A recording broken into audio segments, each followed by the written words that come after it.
नमस्कार, मैं हूं अंकुर और आप देख रहे हैं सत्य हिंदी बुलेटिन। एक नजर डाल लेते हैं अब तक की खबरों पर। देश के शीर्ष पहलवानों ने भारतीय कुश्ती महासंघ के अध्यक्ष और बीजेपी सांसद ब्रजभूषण शरण सिंह के खिलाफ बुधवार को जंतर मंतर पर विरोध प्रदर्शन किया है। महिला पहलवानों ने उन पर महिला खिलाड़ियों के यौन शोषण का आरोप लगाया। इस मामले पर पहलवान विनेश फोगाट का कहना है कि जब तक अध्यक्ष नहीं बदला जाता तब तक धरना जारी रहेगा।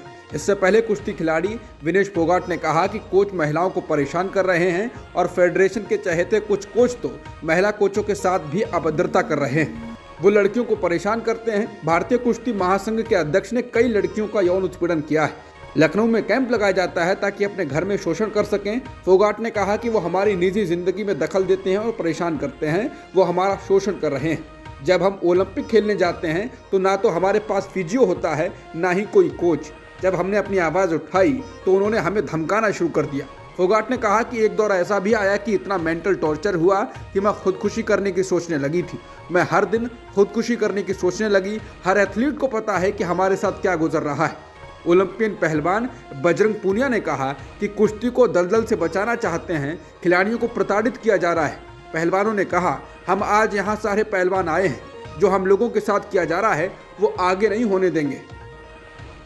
भारतीय कुश्ती महासंघ के अध्यक्ष और बीजेपी सांसद ब्रजभूषण सिंह ने महिला खिलाड़ियों के यौन उत्पीड़न के आरोपों का जवाब दिया। उन्होंने कहा कि जैसे ही मुझे पता चला कि दिल्ली में पहलवानों ने फेडरेशन के खिलाफ धरना दिया तब मैं तुरंत आया। सबसे बड़ा जो आरोप विनेश ने लगाया है, पर क्या सामने कोई आया है जो कह दे कि फेडरेशन के इस खिलाड़ी का शोषण हुआ है, कि फेडरेशन के प्रमुख ने इस पहलवान का शोषण किया। उन्होंने कहा, यौन उत्पीड़न की कोई घटना नहीं हुई। अगर ऐसा कुछ हुआ है तो मैं खुद को फांसी लगा लूंगा। बता दें कि दिल्ली के जंतर मंतर पर जो खिलाड़ी इकट्ठा हुए हैं उनमें बजरंग पूनिया, विनेश, रियो ओलंपिक पदक विजेता साक्षी मलिक, विश्व चैंपियनशिप पदक विजेता सरिता मोर, संगीता फोगाट, सत्यव्रत मलिक, जितेंद्र किन्हा और राष्ट्रमंडल खेलों के पदक विजेता सुमित मलिक समेत 30 पहलवान शामिल हैं। इंडिगो के विमान में आपातकालीन निकास द्वार खोलने वाले शख्स बीजेपी सांसद ही थे। ये बात पहली बार सरकारी तौर पर मान ली गई। खुद नागरिक उड्डयन मंत्री ज्योतिरादित्य सिंधिया के ताजा बयान से ये साफ हुआ। सिंधिया ने बुधवार को कहा कि तेजस्वी सूर्या ने गलती से इंडिगो विमान का आपातकालीन निकास द्वार खोल दिया और वो पहले ही माफी मांग चुके हैं। बता दें, अब तक एयरलाइन ने भी उनके नाम का खुलासा नहीं किया था और प्रत्यक्षदर्शियों ने ही मीडिया के सामने बयान दिया था। कांग्रेस सहित विपक्षी दल बीजेपी सांसद तेजस्वी सूर्या पर हमलावर है। इस बीच ही अब नागरिक उड्डयन मंत्री सिंधिया की सफाई आई। एनडीटीवी की रिपोर्ट के अनुसार सिंधिया ने संवाददाताओं से कहा, तथ्यों को देखें, दरवाजा गलती से खुल गया, सभी जांच की गई और उसके बाद ही विमान को उड़ने भर की अनुमति दी गई और उन्होंने खुद इसके लिए खेद भी व्यक्त किया। बता दें, इंडिगो के बयान में भी मंगलवार को कहा गया था कि यात्री ने तुरंत माफी मांगी। घटना पिछले महीने 10 दिसंबर की है। रिपोर्ट आई थी कि एक यात्री ने उड़ान से पहले विमान का इमरजेंसी एग्जिट गेट खोल दिया। इस वजह से विमान के उड़ने में करीब 2 घंटे की देरी हुई। इस साल 9 राज्यों में होने वाले चुनाव की पहली खेप पूर्वोत्तर राज्यों के चुनाव की है। चुनाव आयोग ने बुधवार दोपहर को तारीखों का ऐलान कर दिया है। त्रिपुरा में 16 फरवरी को चुनाव होगा। 27 फरवरी को एक ही दिन नागालैंड और मेघालय में चुनाव होगा। 2 मार्च को नतीजे आएंगे। तीनों विधानसभाओं का कार्यकाल मार्च में अलग अलग तारीखों पर खत्म हो रहा है। चुनाव आयुक्त राजीव कुमार ने इस बात को प्रमुखता से रखा कि इन राज्यों में पिछले 2018 के चुनाव में महिला वोटरों की भागीदारी सबसे ज्यादा रही है। ये एक अच्छा संकेत है, पूरे देश को इसे देखना चाहिए। उन्होंने बताया कि तीनों राज्यों में मतदाता सूचियां प्रकाशित कर दी गई हैं। वहां पुलिस और नागरिक प्रशासन ने कहा है कि वो चुनावी प्रक्रिया संपन्न कराने के लिए तैयार है। आज तेलंगाना के मुख्यमंत्री केसीआर की रैली में गैर बीजेपी और गैर कांग्रेसी 3 मुख्यमंत्रियों के अलावा अखिलेश यादव और डी राजा ने हिस्सा लिया। गैर कांग्रेसी मोर्चे के लिए ये महत्वपूर्ण कदम माना जा रहा है। तेलंगाना के खम्मम में हुई रैली में दिल्ली के मुख्यमंत्री अरविंद केजरीवाल, पंजाब के मुख्यमंत्री भगवंत मान और केरल के मुख्यमंत्री पिनराई विजयन शामिल हुए। इसके अलावा देश के सबसे बड़े प्रदेश उत्तर प्रदेश के पूर्व मुख्यमंत्री और समाजवादी पार्टी के अध्यक्ष अखिलेश यादव और भारतीय कम्युनिस्ट पार्टी के महासचिव डी राजा भी इस रैली में शामिल हुए। इस दौरान सभी नेताओं ने संबोधन किया। दिल्ली के सीएम अरविंद केजरीवाल ने कहा कि स्टालिन साहब हमारे स्कूल देखने आए, वापस जाकर उन्होंने अपना स्कूल ठीक किया, मुझे बुलाया अपने स्कूल के उद्घाटन में। पहली बार इस देश में नेता एक साथ आ रहे हैं, अखिलेश जैसे नेता हमारे साथ आ रहे हैं। अखिलेश यादव ने कहा कि अगले चुनाव में बीजेपी की हार तय है। उन्होंने कहा कि फांसीवादी रवैये पर सवाल उठाने वाले नेताओं को परेशान करना केंद्र की आदत बन गई है। इसके अलावा बाकी नेताओं ने भी बीजेपी पर हमला बोला। इलाहाबाद हाईकोर्ट की लखनऊ बेंच ने यूपी में जाति आधारित रैलियों पर पूरी तरह से रोक लगाने की याचिका पर मुख्य चुनाव आयुक्त केंद्र और यूपी सरकार को 4 हफ्ते में अपना जवाबी हलफनामा दायर करने का निर्देश दिया। पीटीआई की खबर के मुताबिक बेंच ने याचिकाकर्ताओं को भी जवाबी हलफनामा दायर करने के लिए 2 हफ्ते का समय दिया है। अदालत ने अगली सुनवाई के लिए मामले को 6 सप्ताह के बाद लिस्ट करने का निर्देश दिया। जस्टिस रमेश सिन्हा और जस्टिस सुभाष विद्यार्थी की खंडपीठ ने मोतीलाल यादव द्वारा 2013 में दायर एक पीआईएल पर मंगलवार को यह आदेश पारित किया। बेंच ने इससे पहले उत्तर प्रदेश के 4 प्रमुख राजनीतिक दलों को नोटिस जारी कर जवाब मांगा था कि राज्य में जाति आधारित रैलियों पर पूरी तरह बैन क्यों नहीं लगाया जाना चाहिए। बेंच ने मुख्य चुनाव आयुक्त से भी ये भी पूछा था कि चुनाव आयोग को ऐसी रैलियां करने वालों के खिलाफ कार्रवाई क्यों नहीं करनी चाहिए। भारत जोड़ो यात्रा इस वक्त पंजाब में चल रही है और इसी दौरान कांग्रेस को झटका लगा है। पंजाब कांग्रेस के नेता मनप्रीत सिंह बादल ने आज बीजेपी का दामन थाम लिया। वो केंद्रीय मंत्री पीयूष गोयल की मौजूदगी में भाजपा में शामिल हुए। बता दें, मनप्रीत सिंह बादल पंजाब की कांग्रेस सरकार में वित्त मंत्री भी रह चुके हैं। उन्होंने आज ही कांग्रेस की प्राथमिक सदस्यता से इस्तीफा दिया। मनप्रीत बादल ने अपने इस्तीफे की वजह पार्टी के आंतरिक गुटबाजी को बताया।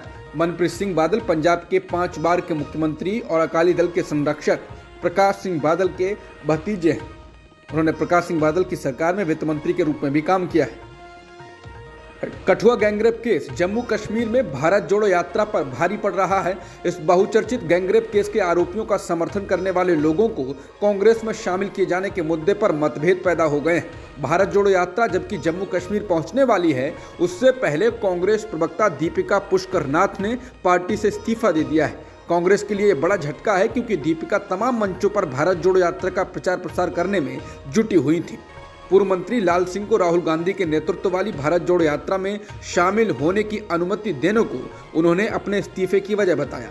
दीपिका पुष्कर नाथ ने कहा वो वैचारिक आधार पर पार्टी छोड़ रही हैं क्योंकि लाल सिंह 8 साल की खानाबदोश लड़की के बलात्कारियों का बेशर्मी से बचाव कर रहे थे। उन्हीं की वजह से 2018 के कठुआ गैंगरेप केस में आरोपियों को फायदा मिला था। बता दें, लाल सिंह 2 बार सांसद और 3 बार विधायक बने, लेकिन 2014 में कांग्रेस छोड़कर बीजेपी में चले गए थे। फिर जब जम्मू कश्मीर में महबूबा मुफ्ती की पीडीपी और बीजेपी की सरकार बनी तो लाल सिंह उसमें मंत्री बने। लेकिन जून 2018 में जब बीजेपी ने पीडीपी से गठबंधन तोड़ दिया तो महबूबा मुफ्ती की सरकार गिर गई थी। लेकिन मंत्री रहते हुए ही लाल सिंह को उस समय इस्तीफा देना पड़ा जब उन्होंने जनवरी 2018 में कठुआ गैंगरेप केस के आरोपी के समर्थन में रैली में भाग लिया था। तमिलनाडु के राज्यपाल आर.एन. रवि ने अब प्रदेश का नाम बदलने की सलाह दिए जाने को लेकर छिड़े विवाद पर सफाई दी।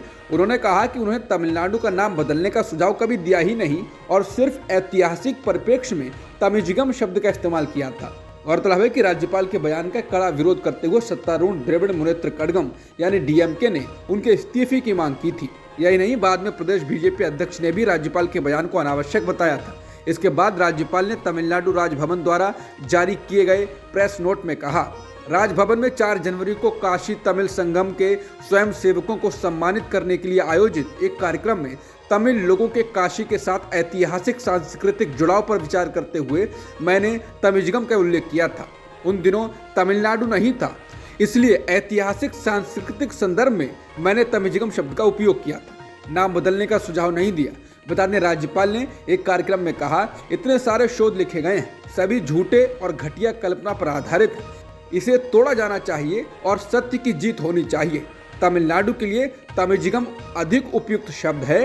बाकी देश ने लंबे समय तक विदेशियों के हाथों बहुत तबाही झेली है।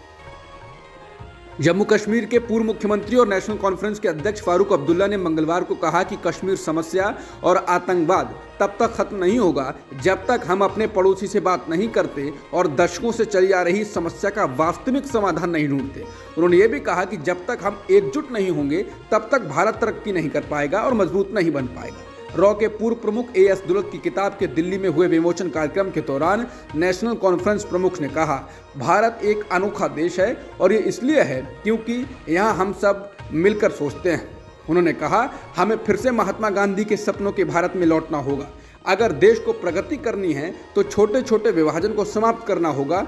जब तक हम एकजुट नहीं होंगे, देश कभी मजबूत नहीं होगा।